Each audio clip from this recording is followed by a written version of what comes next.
and welcome to the Connection Architect Certificate Program and your chance to meet the mentors that are ready to add real-time value to your experience in the community. I am your host and Candy Community Builder, Michelle Hersai-Ignacev. Today, we're going to get real with another one of our learning level mentors, Charlene Woodman of One Pearl Productions. We'll hear how Charlene is creating meaningful connecting points in her community and why it matters to put connections first. So thank you so much for being with us today, Charlene. I'm so excited to dig in with this with you. So let's get started by hearing a little bit about you, your career, and what's happening for you in the world today.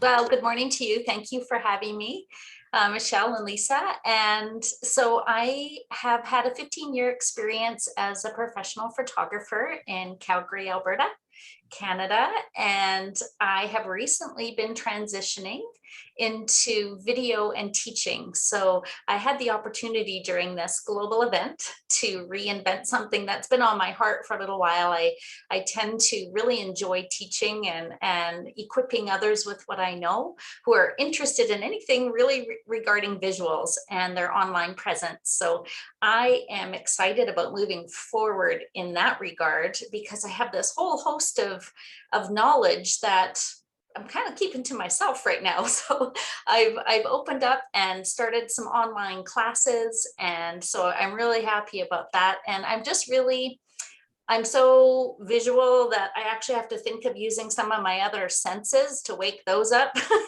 So visually is where I have the strongest experience and gift set. So I'm really excited about sharing what I know and being able to use really what I've learned over the last number of years to assist and equip and enhance others' lives through what I know from that 15-year experience as a photographer.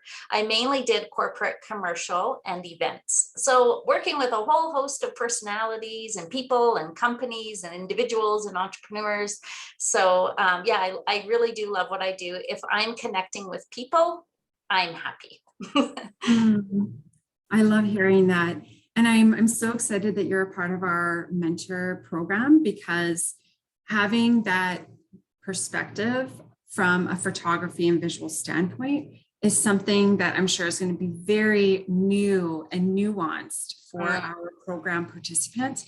Because if you have planned events in the past or you've been a part of event planning, you know, sometimes you get so stuck in your head with like the logistics and like the checklists and the things to do that you disconnect from that whole perspective. So I'm really excited that you're going to be bringing that to our community. And it makes me wonder how connection truly means to you. What does it truly mean to you? Wow, that's a really good question. It's such an important topic.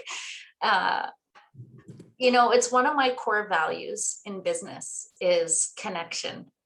And I put authentic connection. I put authentic in front of the word connection, but really what I think is authenticity and being present, or that's the door that opens the opportunity for connection, I think is really what I think about it. So if we're present with one another here and really listening and hearing and seeing one another, and in this moment and not thinking about other things or me worried about my dog behind the other side of the door if he's going to bark.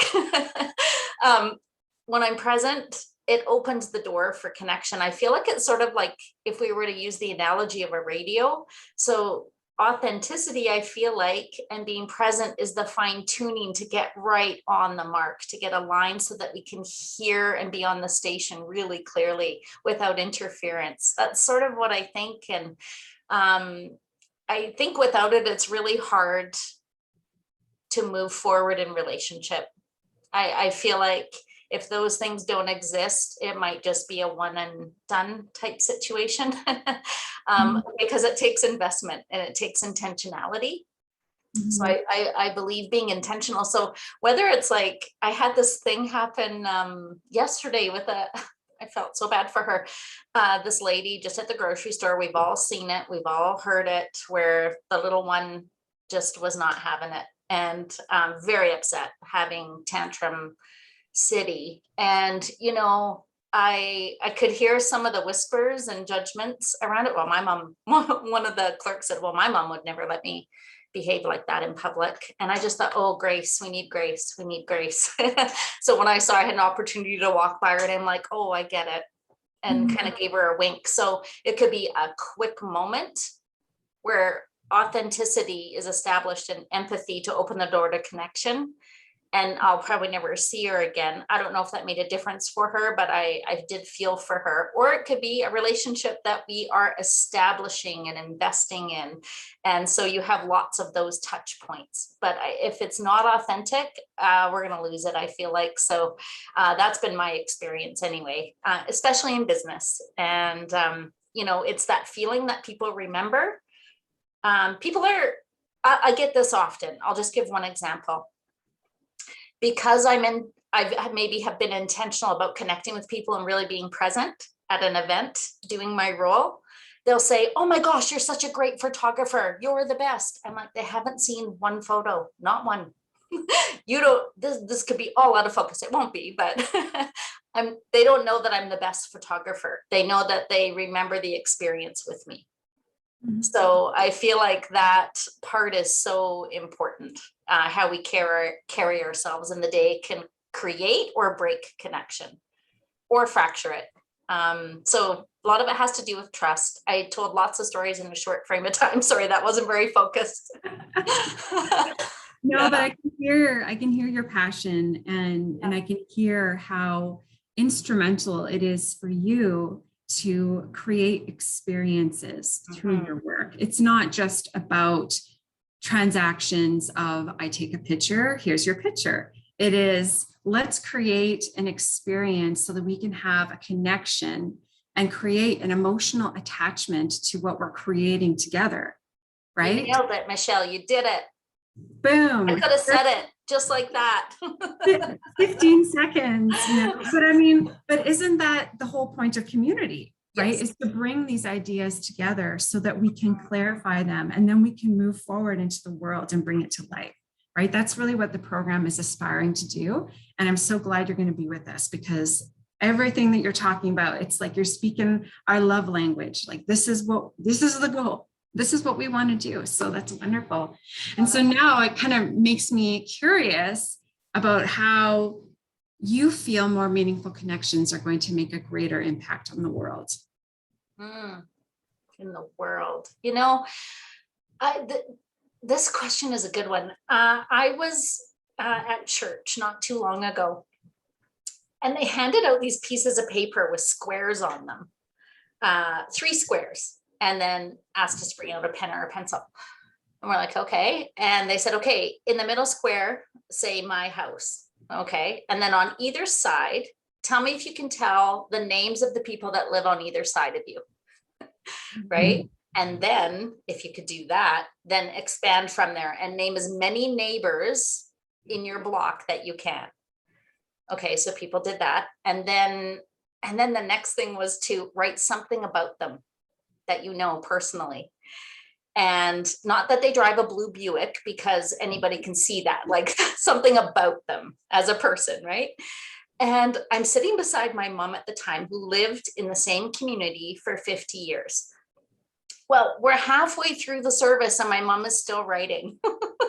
My mom was a part of community. You know, my parents did that well. So it's kind of built in me. So what I reflected on with that exercise is, when we know, I'm talking about community, literally neighborhood, but this could be any community. When we take the time to know someone, certain things happen.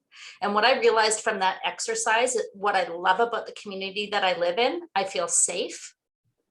I feel physically safe, but that can transcend to emotional safety too, I think, right? Safety. It's one of the basic needs, because I know I can call on my neighbor. My neighbor called me the other day and said, hey, I have to run to the doctor. I don't want to take my daughter there. Can you come watch her for 15 minutes? Right? Like, there's safety. There's also the ability to share resources. You know, I'm going to break it down to borrowing Bob, my neighbor's hedge cutter. But when we're in community, we have shared resources, just like we're doing today, right? Shared knowledge, shared wisdom, shared insight, shared whatever that might look like. So those would be the two things that I love about community, where you can establish safety to share, to be yourself, and to have shared resources. I was thinking maybe of a third one too, but it's not coming. Oh, just like general support, right? Mhm. Like you establish maybe even friendships where Mhm. you can lean on somebody in a more relational way, in a really healthy way, where you know that both ways there'll be support. So Yeah, absolutely. yeah. So that when you're making your neighbor, like literally your home and your neighborhood, these things, I feel like that can change the world. Yeah. Yeah. I completely agree with that. And the amazing thing about the environment that we're in today is that there are no boundaries to our communities anymore. We can build those connections and cultivate that sense of community on a global scale by engaging in activities that feed and nurture that authentic expression within ourselves.